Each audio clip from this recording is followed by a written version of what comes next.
Vamos a iniciar la lección 28 de este séptimo módulo. Estamos terminando este módulo y nos quedan 4 lecciones más. No sé si hoy terminemos esta lección, pero vamos a estar terminando. ¿Ya todos tienen hoja? Ok, ahí les encargo las hojas que sobren. A ver si pueden regalar acá una hoja, por favor.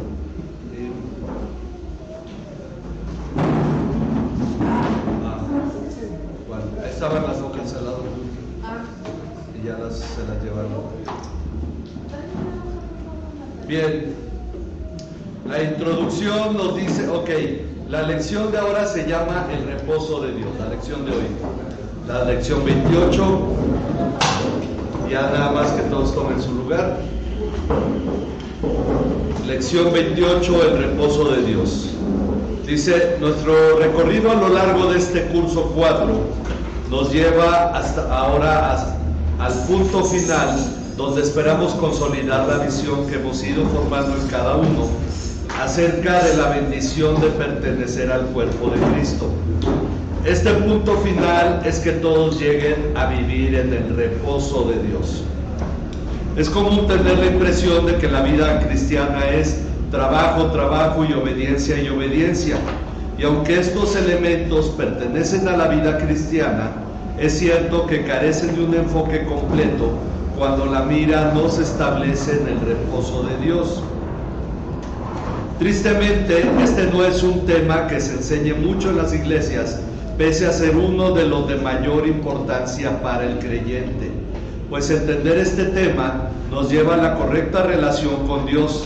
Si no hay una correcta relación con Dios, tampoco la hay con la iglesia, y el desarrollo de nuestro ministerio se limita a esfuerzos personales, luchas con los hermanos y los no creyentes, trayendo frustración, todo lo cual manifiesta una vida fuera del reposo de Dios.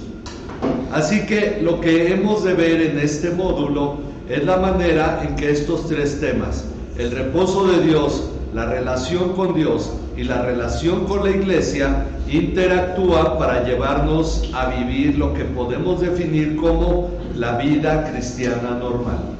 Entonces hoy vamos a tocar este tema que es trascendente en la vida cristiana, y por eso vamos a entender realmente lo que es vivir en el reposo de Dios. No es la eternidad después que nos muramos y ya reposamos. Eso vamos a ver por qué no puede ser. Tampoco es la salvación. Hay gente salva que no vive en el reposo de Dios, que son cristianos verdaderos, pero no reposan en Dios. Dice, antes de hablar cómo entrar y vivir en el reposo de Dios, debemos estudiar lo que es este reposo, a fin de que sepamos de qué estamos hablando. Es interesante que la mejor forma de explicar lo que es el reposo de Dios es tomar de la Biblia los ejemplos de lo que no es vivir en el reposo de Dios. Pues esta es la forma en que el escritor de la carta a los Hebreos lo explica en el 3:7 al 4:11. Vamos a Hebreos 3. Hebreos 3, versículo 7 al 4:11. Como acabamos de decir, el reposo de Dios no es la vida eterna, el reposo de Dios no es la salvación. ¿Qué es entonces el reposo de Dios? Bien, alguien que nos lea los versículos 7 al 10, al 11, del 7 al 11, de Hebreos 3. Hebreos 3 vamos a leer del 7 al 11. Por lo cual, como dice el Espíritu Santo, si ustedes oyen hoy su voz, no endurezcan sus corazones como en la provocación, como en el día de la prueba en el desierto, donde sus padres me tentaron y me pusieron a prueba, y vieron mis obras por 40 años. Por lo cual yo me disgusté con aquella generación y dije, siempre se desvían en su corazón y no han conocido mis caminos. Y el 11. Como juré en mi ira, no entrarán en mi reposo. Aquí está citando el Salmo 95 del 7 al 11 en estos 2 versículos, así es que no vamos a leer ahorita el Salmo porque pues literalmente está diciendo lo mismo, pero lo pueden revisar después.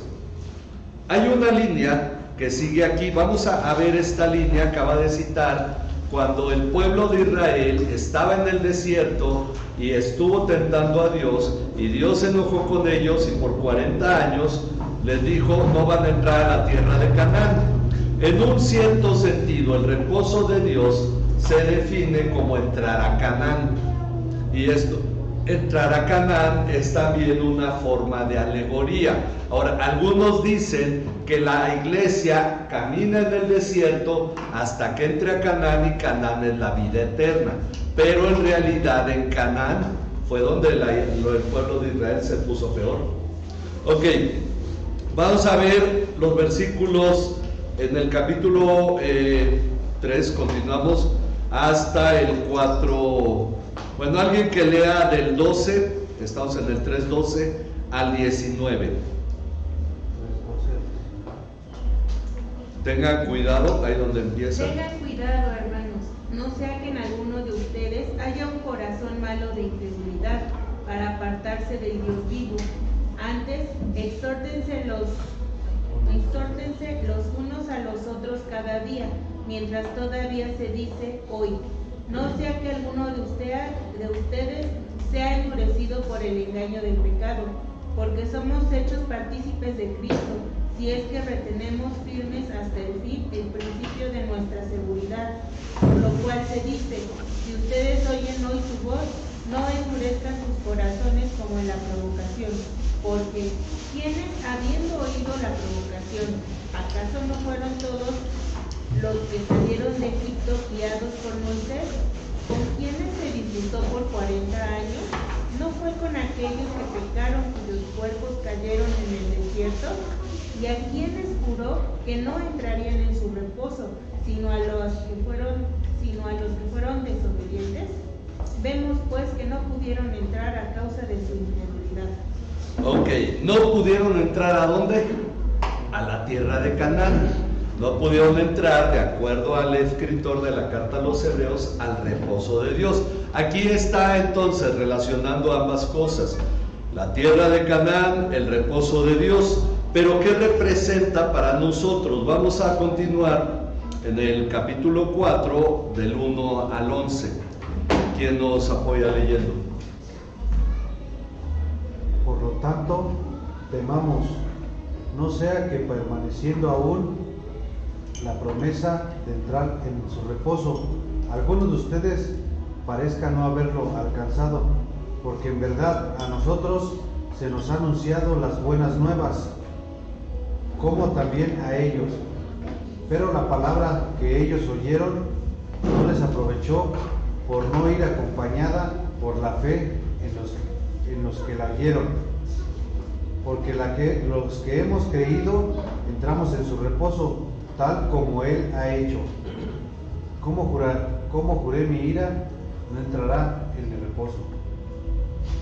Aunque las obras de Él estaban acabadas desde la fundación del mundo, porque así ha dicho en cierto lugar acerca del séptimo día. Y ahora bien, aún el primer pacto tenía ordenanzas. Sería el 4. Porque así ha dicho en cierto lugar acerca del séptimo día, Dios reposó.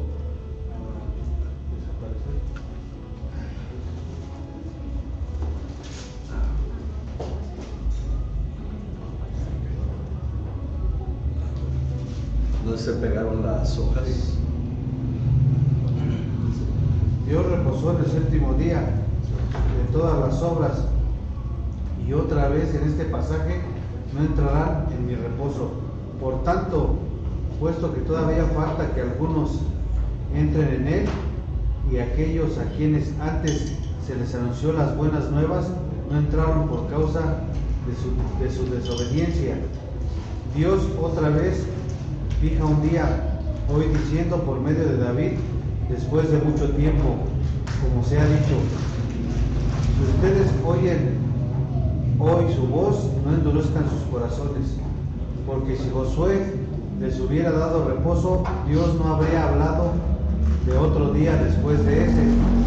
Queda por tanto un reposo sagrado para el pueblo de Dios. Pues el que ha entrado en su reposo, él mismo ha reposado de sus obras, como Dios reposó de las suyas.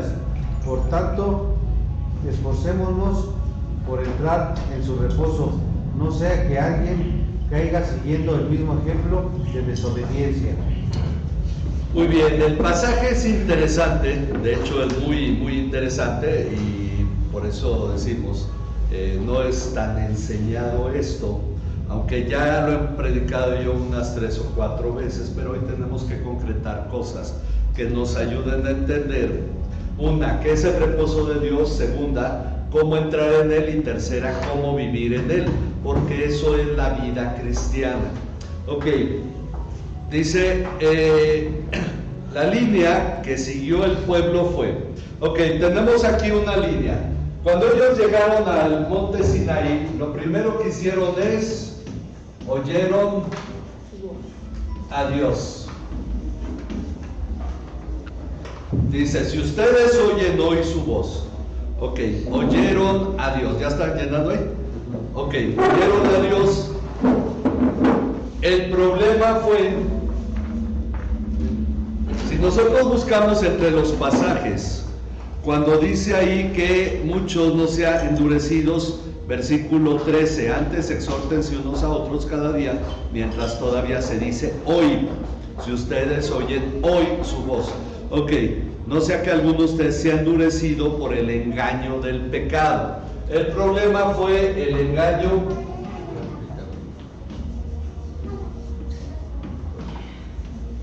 del pecado. ¿Cómo nos engañó el pecado? Varias veces dijeron, estábamos mejor en Egipto. Es más, hasta nos dan una lista de comida, donde comíamos las ollas con carne y comíamos muy bien, estábamos mejor en Egipto. Cuando ven la tierra de Canaán, el pecado nos engaña diciendo, nosotros somos como langostas ante los ojos de los habitantes, son enormes, no vamos a poder, etc. El engaño del pecado que hizo en ambos casos, endureció el corazón.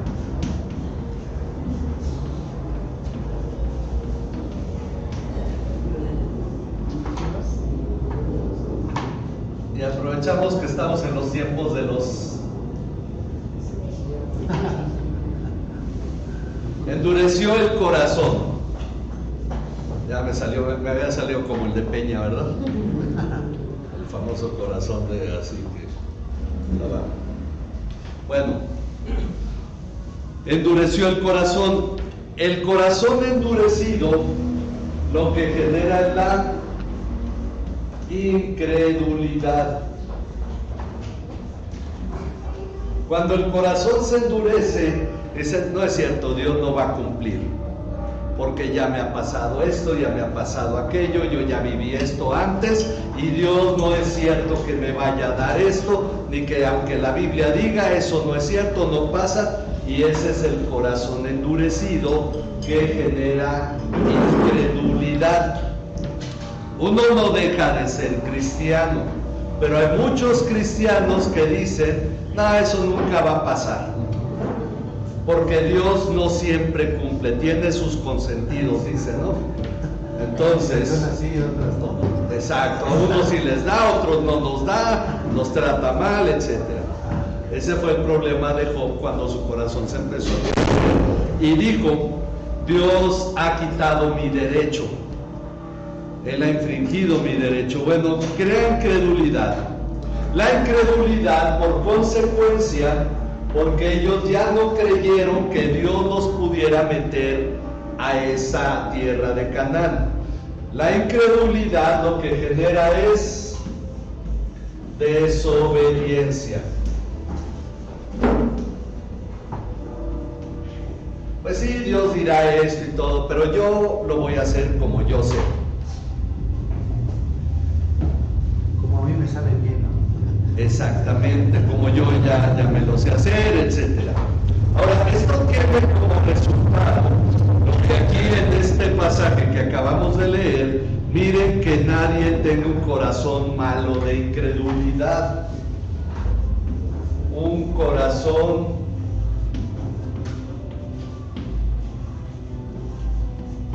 malo de incredulidad. Ya no me congrego, ya no diezmo, pero yo amo a Cristo. Porque a veces uno, para no quedar mal con Dios, pues le echa la culpa a los hermanos, ¿sí o no? Es que los cristianos, por eso yo no voy a la iglesia. Yo ya no ofrendo, no diezmo, porque lo veo como una cooperación para la iglesia, pero no lo ven como una forma de honrar y glorificar a Dios. No ven el culto como adoración. Y también se tiene la culpa, yo iba a decir tenemos, pero la verdad es que no me metió en eso. Pero se tiene la culpa de que el evangelio hoy en día se ha enfocado en las personas y el culto es más terapia que honrar a Dios. La música cristiana está más diseñada actualmente para tocar el corazón humano que para honrar a Dios. Entonces el ser humano es el objeto de las cosas y por lo tanto el ser humano impone las reglas. Y eso que genera, si Dios no me concede lo que yo pido, un corazón malo de incredulidad. Hay una cosa interesante en 1 Corintios 10, cuando el apóstol Pablo toca esto y dice: nuestros antepasados fueron bautizados en el mar, bebieron de la roca, fueron bautizados en la nube. Los está llamando nuestros antepasados porque sí eran del pueblo de Dios. No estamos hablando de que, bueno, es que todos están en el infierno. No, eran el pueblo de Dios que no le creyó a Dios. Hay cristianos que creen en Cristo como Salvador, pero no creen en las demás cosas. Por eso no oran, no se congregan, no ofrendan, no diezman, no comparten a Cristo. En realidad, si les gusta cantar, cantan es porque les gusta cantar. Pero en realidad no es porque quieran glorificar a Dios, porque todo eso más está centrado en uno, porque hay gente que dice: pues ahora tengo problemas, pues voy a la iglesia a pedirle a Dios. Y esto es parte del problema de un corazón malo de incredulidad. Ok, este mismo pasaje nos dice qué debemos hacer nosotros, nuestra responsabilidad. Pero no sé si sobre esto haya dudas, pero es lo que nosotros tenemos que cuidar. Si ustedes oyen hoy su voz, dice el pasaje, ¿qué debe pasar? No endurezcan sus corazones. Este es el problema. Pero ¿por qué se endurece? Por el pecado. Y el corazón endurecido genera incredulidad, que nos lleva a la desobediencia. Y ellos, que dijeron, nombraron capitanes que los llevaran de regreso a la tierra de Egipto, que ya estaba en ruinas, por cierto, o al menos ya sin ejército y muchos muertos, muchas plagas y todo. Bueno, no iba a ser lo mismo. ¿Qué debemos hacer nosotros según este capítulo 3, versículo 13 que leímos? Exhortarnos unos a otros, vamos a ponerle. En lugar de decir: hermano, pues sí, no les hagan caso. No, pues es que a mí también me pasó una vez, yo le pedí esto a Dios, no me lo concedió. Y ahí anda la gente echándole leña al fuego. En lugar de exhortarnos. Recuerden, nuestra experiencia no interpreta la Biblia. La Biblia interpreta nuestra experiencia, pero si a nosotros nos pasó, o si a nosotros tuvimos esto, aquello, no es la base de nuestra fe, sino lo que dice la palabra de Dios. Y aunque a muchos cristianos les cuesta eso y decimos: la Biblia es nuestra única regla de fe y conducta, y de pronto dicen: bueno, si la Biblia dice eso, pero yo pienso que, y entonces establecen su propia idea. Bueno, ese es lo primero, exhortarnos unos a otros. El hermano está desanimado, oyó la voz de Dios y por eso es de Cristo. Entonces, ¿qué hay que animarlo a qué? A que no endurezca el corazón, que no sea vencido por el pecado.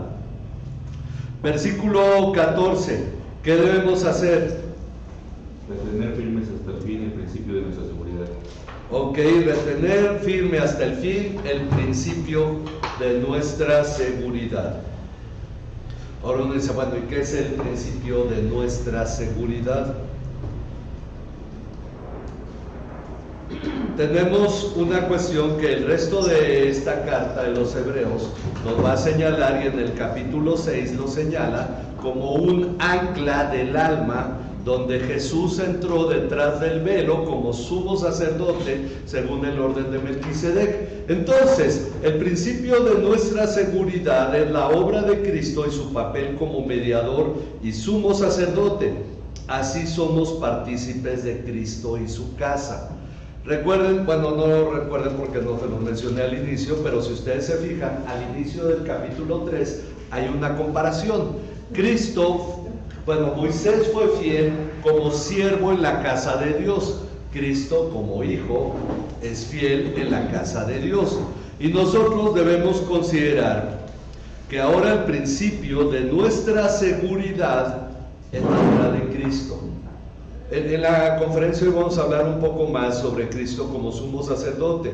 Moisés fue intermediario, intercesor. El pueblo finalmente no siguió a Moisés y no fue perfeccionado, pero aunque obviamente después siguió leyendo a Moisés y durante todo el tiempo hasta que vino Cristo, como dijeron en el concilio de Jerusalén, Moisés tiene quien se le lea cada día de reposo. Bueno, ahora el asunto es que el principio de nuestra seguridad no está basado en la obra de Moisés, donde decimos, pero si ellos fallaron, nosotros, ¿por qué no? Porque hay una diferencia. Jesús es nuestro sumo sacerdote. El capítulo 2, que precede a este 3, que habla de Jesús como sumo sacerdote, termina diciendo cómo Jesús se identifica con nosotros porque Él puede compadecerse de nosotros porque fue tentado en todo, pero sin pecado. Entonces termina hablando de las aflicciones de Cristo, quien debió ser perfeccionado como mediador o como salvador por medio de las aflicciones. Ok, esta es el principio de nuestra seguridad. ¿Por qué tú tienes garantizada tu salvación? Porque dependió de la obra de Cristo, no de la tuya. Pero a lo que muchos cristianos confunden con la pérdida de salvación es en realidad vivir fuera del reposo de Dios. Muchos cristianos viven fuera del reposo de Dios y están amargados, están miedosos, están angustiados, están afanados, porque aunque la Biblia dice por nada estén afanados o afanosos, se afana uno, echando sobre él toda su ansiedad y siguen ansiosos. Y aunque la Biblia nos habla todo esto, el problema es la incredulidad. Bueno, el 4.1 que nos dice, ¿cuál es nuestra responsabilidad según el capítulo 4, versículo 1? Por tanto, temamos, no sea que permaneciendo aún la promesa de entrar en su reposo, alguno de ustedes parezca no haberlo alcanzado. Temamos. Esa es nuestra responsabilidad. Ahora, el conflicto, ¿por qué muchos no tienen temor de Dios? Es porque no hay una comprensión del concepto temor de Dios. Y muchos consideran tener temor de Dios con tenerle miedo a Dios. Entonces otros dicen, si Dios me ama, ¿por qué le voy a tener miedo? Y empieza la discusión sobre el tema. Pero el temor de Dios finalmente, dice aquí, consideremos lo que Dios piensa de nosotros. Ya hemos explicado varias veces. Tener temor es cuando dices, bueno, ¿y qué va a pasar si mis amigos me ven haciendo esto? Me importa lo que piensen. ¿Qué va a pasar cuando tal persona me vea vestido de esta forma? Y a todos nos importa lo que alguien en un determinado momento piense respecto de algo de nosotros. Eso es lo que se llama temor.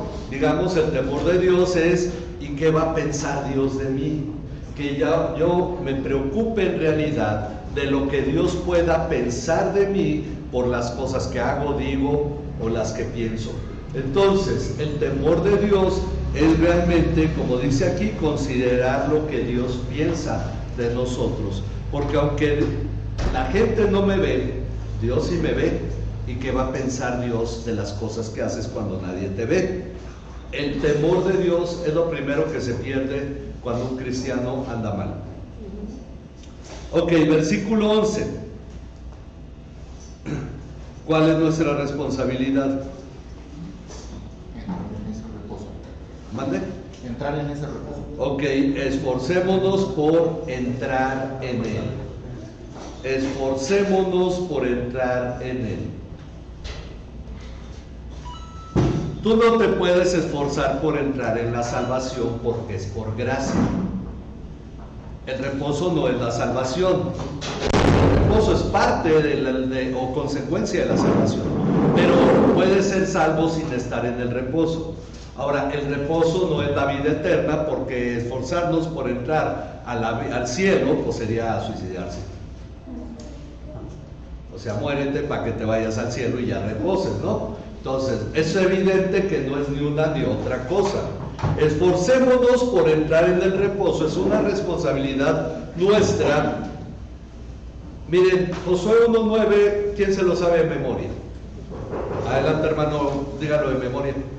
Mira que te mando que te esfuerces, seas valiente, no temas ni desmayes, porque el Señor tu Dios irá contigo a donde quiera que tú vayas.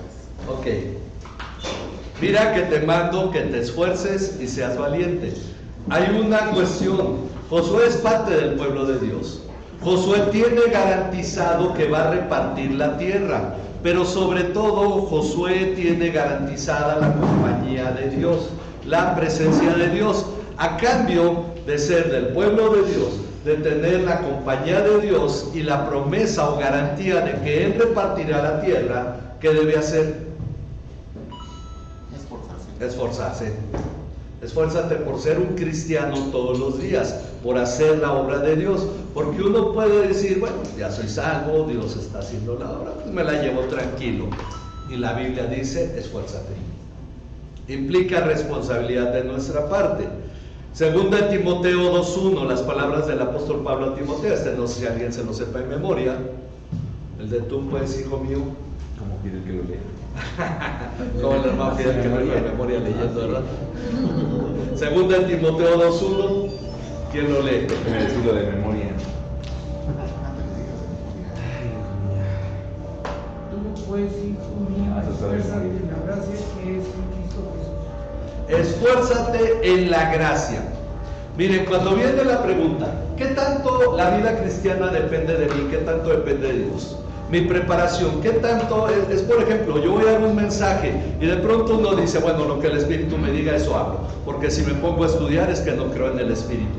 Hay otros que dicen, no, yo tengo que estudiar porque no soy responsable, y tampoco oran, dicen, pero ¿qué tanto en realidad es que el Espíritu me hable y qué tanto es que yo deba estudiar? Bueno, Pablo le dice a Timoteo, esfuérzate en la gracia. La gracia es la presencia de Dios que se le garantizó a Josué, porque el Señor tu Dios estará contigo a donde quiera que vayas. Entonces, esa es la gracia. Dios ya está en tu vida, pero tú te vas a esforzar no por hacer lo que es ajeno a la voluntad de Dios, sino por lo que Dios te ha dicho que hagas. Dios le dijo a Jonás, ve a Nínive a predicar. El esfuerzo de Jonás, ¿cuál hubiera sido? Ir a Nínive y predicar. Esforzarse por predicar, pero la compañía de Dios estaba ahí. Y el caminar hasta Nínive. Bueno, en nuestro caso, esforzarnos en la gracia es que tú ya sabes qué espera Dios de ti en muchas áreas de tu vida. Tal vez en algunas no lo tengas claro, pero ya sabes qué espera Dios de ti. Esfuérzate en eso, porque leer la palabra, llenar el diario emocional requiere esfuerzo, ¿sí o no? Sí. Y tenemos que recordar que Él es el que nos pone el querer y el hacer. Es decir, aunque nosotros lo hagamos, pues depende de Él, de la obra de Él en nosotros. Sí, pero yo puedo no esforzarme, sí, o sea, cuando me den ganas.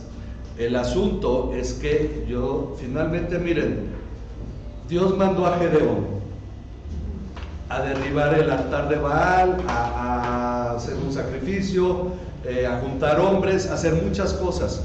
Pero ¿quién daba prosperidad en todo lo que hacía Gedeón?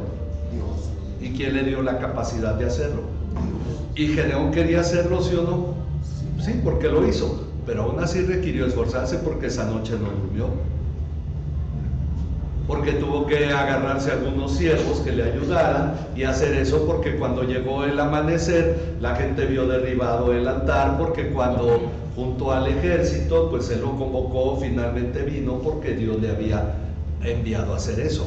Entonces debe haber esfuerzo en nuestra parte, ¿sí o no? Uno dice, Juárez está cerrado, porque va a estar cerrado unos 3 meses, dice, ¿no? Porque el concreto tiene que amacizar. Y cuesta trabajo venir a la iglesia, ¿sí o no? Bueno, más bien cuesta paciencia. La distancia es la misma, pero hay más tráfico. Entonces, hay que esforzarse, ¿sí o no? Pero hay carro, hay gasolina, hay forma de venir, etcétera, o hay taxis, como sea. Pero uno puede, sin embargo, implica esfuerzo. Y Dios prospera ese esfuerzo. Ok, es lo mismo esforzarnos por entrar en el reposo. Dice, este reposo no es la salvación estrictamente, pues la salvación no es por esfuerzo humano. Esforzarnos no es morirnos para entrar en él. Ahora, ¿se puede ser salvo sin entrar en el reposo de Dios? Lo que afirmamos ya varias veces. 1 Corintios 3:15, ¿qué nos dice? Si la obra de alguien es consumida por el fuego, sufrirá pérdida. Sin embargo, él será salvo, aunque así como a través del fuego.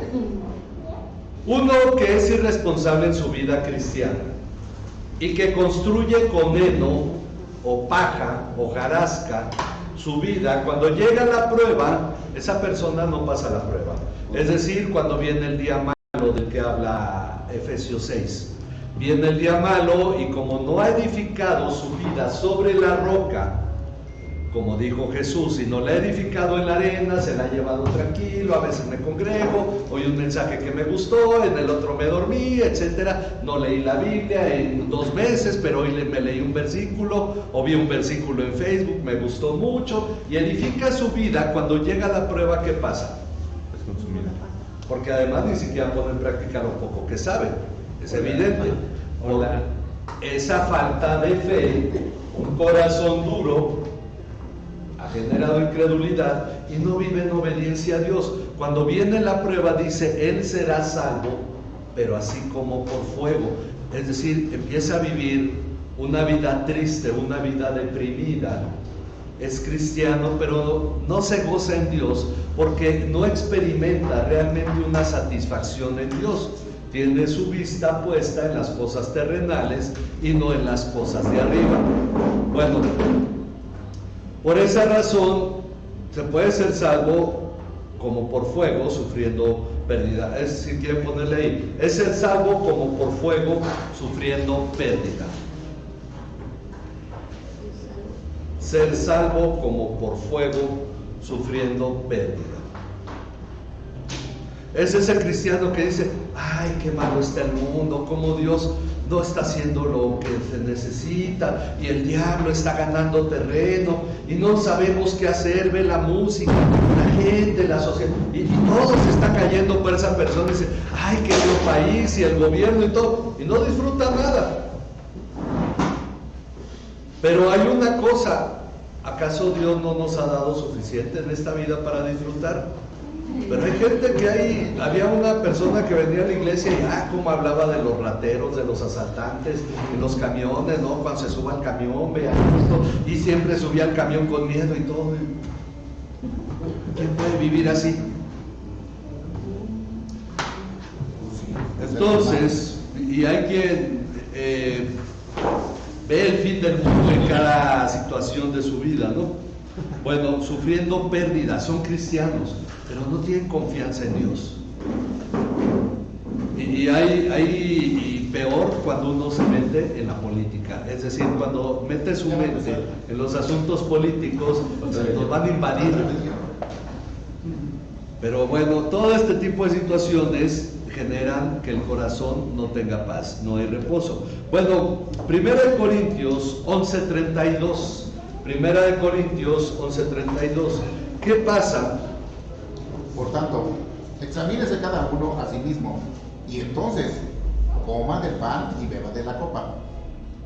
¿Es el 32? Pero cuando somos juzgados, el Señor nos disciplina para que no seamos condenados con el mundo. Memoriza bien, brother. De memoria. Bueno, ok. 1 Corintios 11:32 nos dice que cuando nosotros andamos mal y somos de Cristo, nos va mal porque Dios nos juzga para no ser condenados con el mundo. Si yo en realidad soy cristiano, porque al pecador sí lo deja prosperar pecando, obviamente, porque no pasa otra cosa. Y ya hemos hablado, en la gracia de Dios en su vida es todo lo que tiene el mundo, las palabras ya tienen su recompensa, es lo que marca a estas personas. Pero el cristiano, como Asaf en el Salmo 73, que decía, bueno, si el malo prospera y todo, a mí de qué me sirve ser azotado todos los días y yo he tratado de mantener mi alma pura. Bueno, el asunto es que Dios está tratando con nosotros para que no seamos condenados con el mundo. Si un cristiano se aparta de Dios, ¿qué pasa? No está en el reposo de Dios. Dios lo va a tratar duramente para que no termine en perdición. Porque recuerden, mantenernos en la salvación depende de Dios, pero cómo edificamos nuestra vida como cristianos es nuestra responsabilidad. Ahí es donde entra el esforzarnos. Miren, vamos a ver diferentes casos donde podemos ver esto. Ya mencionamos el de 1 Corintios 10 del 1 al 11. Para no ampliarnos tanto, podemos alguien que indague de qué está hablando 1 Corintios 10 del 1 al 11 y pongamos el caso del que estamos hablando. 1 Corintios 10 del 1 al 11, lo mencionamos hace un momento, pero... En el de 1 Corintios 11:32, ¿cómo le ponemos ahí? 11:32, perdón. Dios nos juzga para no ser condenados con el mundo. Dios nos juzga para no ser condenados con el mundo.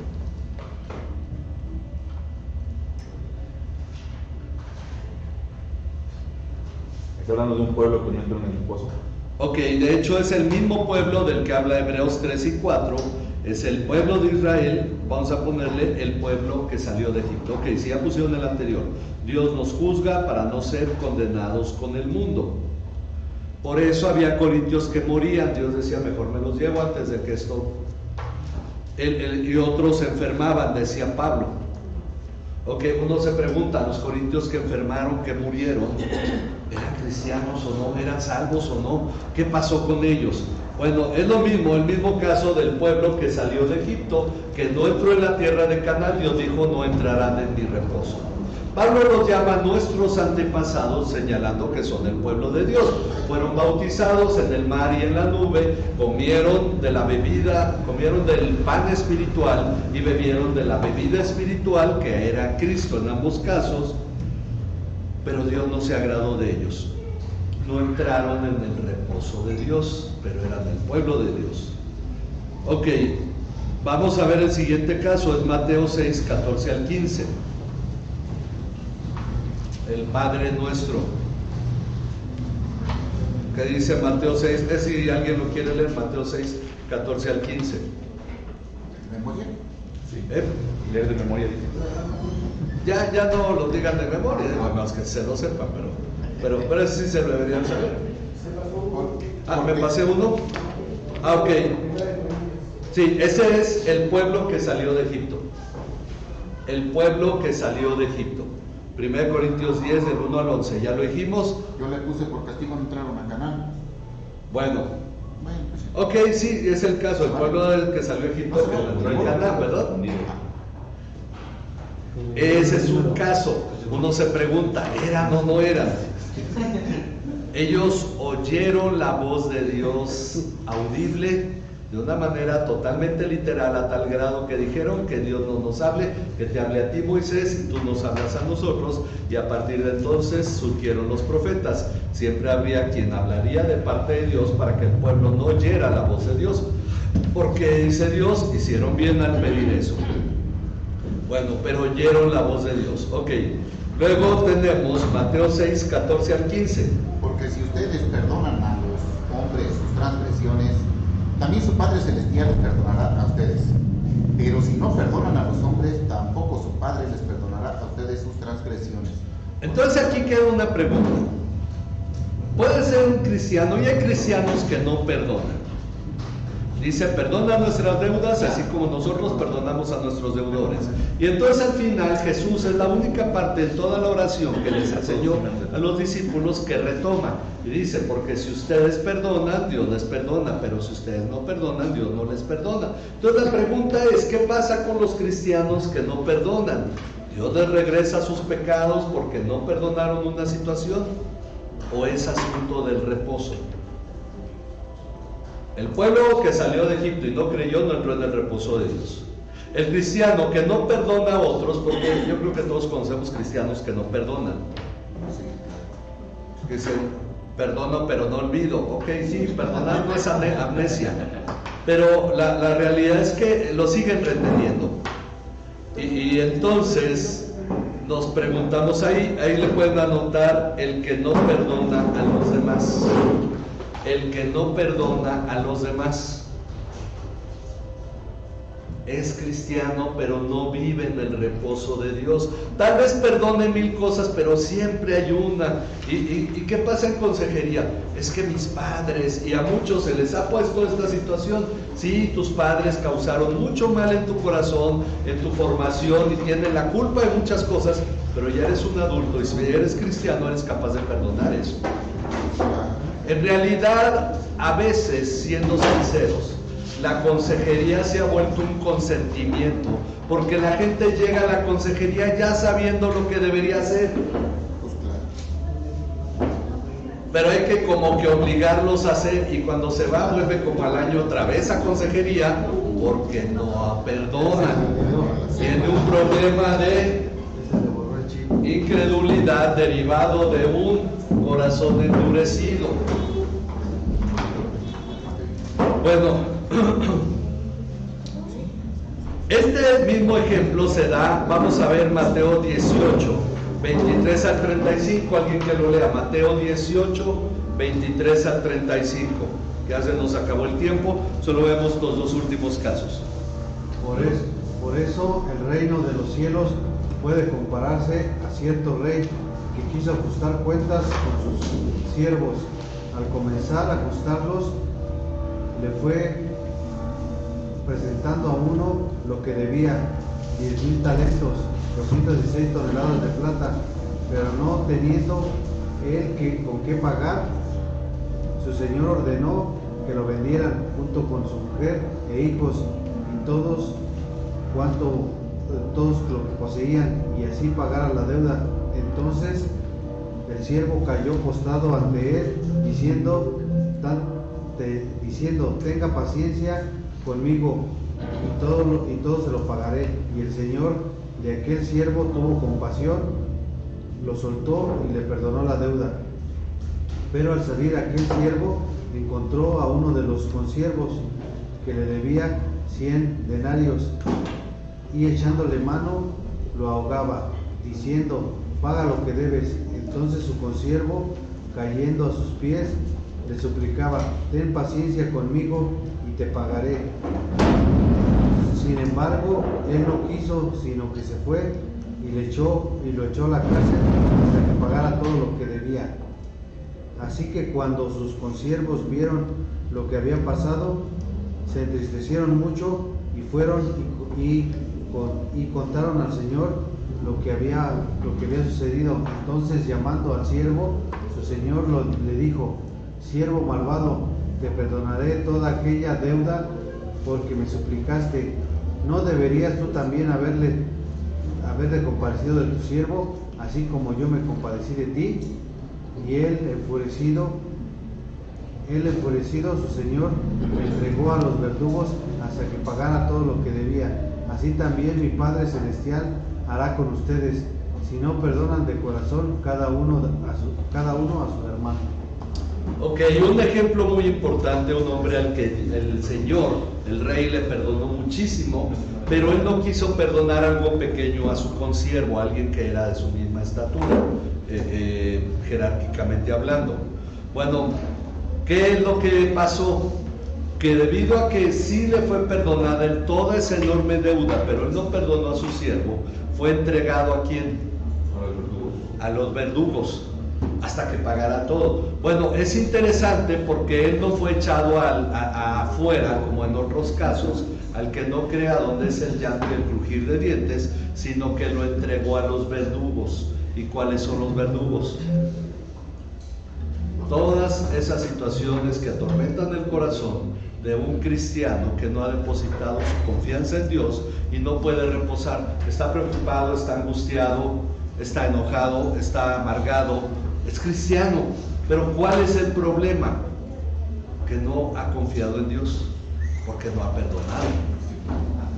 Muchos no perdonan porque sienten que si perdonan se las van a volver a hacer, ¿sí o no? Sin embargo, Jesús ¿cuántas veces dijo que había que perdonar? 700 mil millones. Y por esa razón vemos cristianos que siguen atormentados por los verdugos, porque aunque su pecado fue perdonado, son entregados a estas situaciones que es lo opuesto a entrar al reposo de Dios. Ok, vamos a dejarlo aquí. Nada más el caso siguiente es el que ya mencionamos, 1 Corintios 11, 27 al 34, los que tomaban la cena indignamente y que por eso algunos habían muerto y otros estaban enfermos. Entonces pueden poner ahí los corintios que tomaban la cena indignamente. Así es que la siguiente semana esperamos empezar a tiempo para que nos alcance el tiempo, porque si pueden ver en sus hojas hay muchos pasajes que vamos a estar revisando sobre lo que es el reposo de Dios, sobre lo que es el engaño del pecado, sobre el día de reposo y la conclusión. ¿Ok? Entonces, lo esperamos a todos. Ya saben que Juárez va a estar cerrado la próxima semana. ¿Qué hay que poner en el de Mateo? En el de Mateo es el siervo que no perdonó. El siervo que no perdonó. Ok, son los diferentes casos. Lo que queremos con este estudio es que cada uno de ustedes en realidad repose en su alma. Y como dijo Jesús, halle reposo para su alma en Jesús. Ya esté tranquilo, ya no alterado por las situaciones.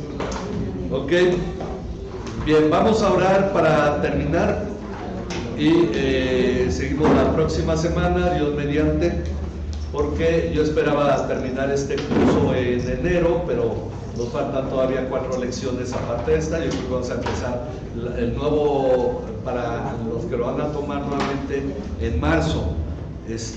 Bueno, pero gracias a Dios ahí vamos. No tenemos prisa tampoco por terminar, queremos que sí quede bien asimilado todo, pero sobre todo que crean lo opuesto de esto. Entramos en ese reposo por fe, dice el pasaje. Ok, vamos a orar. Padre, gracias Señor por tu cuidado y tu bondad. Gracias por lo que tú nos concedes estudiar y meditar, y te pedimos, Padre, que nos dé sabiduría, porque en verdad que entrar en tu reposo es un aspecto que no podemos nosotros dejar pasar por de lado. Señor, algo en lo que debemos esforzarnos, Señor, porque las cosas que nos pueden quitar esta paz o vivir en este reposo, Señor, pueden ser muchas en un solo día, Señor.